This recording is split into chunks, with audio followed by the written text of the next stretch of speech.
We're working almost 6 months more than white dads in order to make the same pay. We're not asking for a break. We're not asking for moms to work less. We're asking for equal pay for equal work.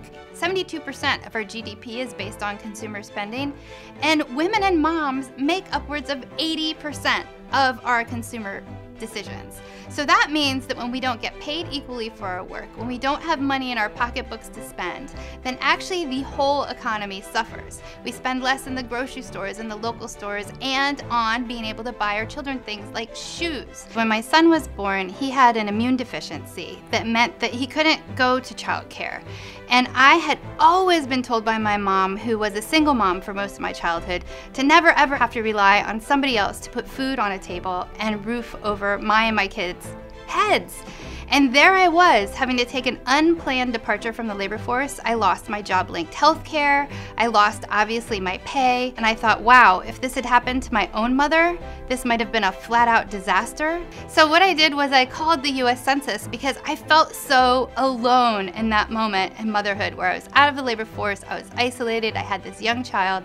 And I said, how many moms are there in America that are out of the labor force right now? They said, we don't know. And they said, we don't track unremunerated or unpaid labor. That's a tremendous amount of money in our economy, the unpaid labor of women. In many countries, that is a huge political issue. In the United States, moms are invisible. Our labor is invisible, it's untracked, and you can see the impact of that in our policies. We're the only industrialized country in the world without paid family medical leave for new moms. We're one of the only industrialized countries without sick days. And our public policies relating to childcare, relating to fair pay, relating to workplace protections for women, most of whom are moms, are absolutely at the bottom of the bottom. If you're given 2 resumes with equal job experiences and equal everything else, and one is a mom and one is a non-mom, the mom is hired 80% less of the time than the non-mom, and she's offered $11,000 lower starting salaries. Dads, on the other hand, are offered $6,000 more just because they have that they're a dad on a resume. May 30th is Mom's Equal Pay Day, and that's the day in 2018 that moms have to work in order to earn as much as white dads earned in 2017. But that's for moms on average of all races. So moms on average of all races earn about 71 cents to a man's dollar.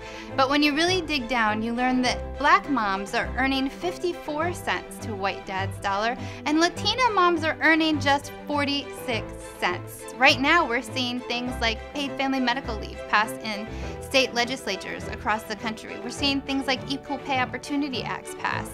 And all of that is because women are coming forward, often with their children, sharing their own stories, sharing their lives, all of it. Unfortunately, there's not one single solution that we can have in one moment. So we have to keep fighting, we have to keep marching forward, we have to keep pushing these policies forward. And so there's a long line of women who came before me, not only in my family, but across the nation, who have been pushing us forward and whose shoulders we stand on.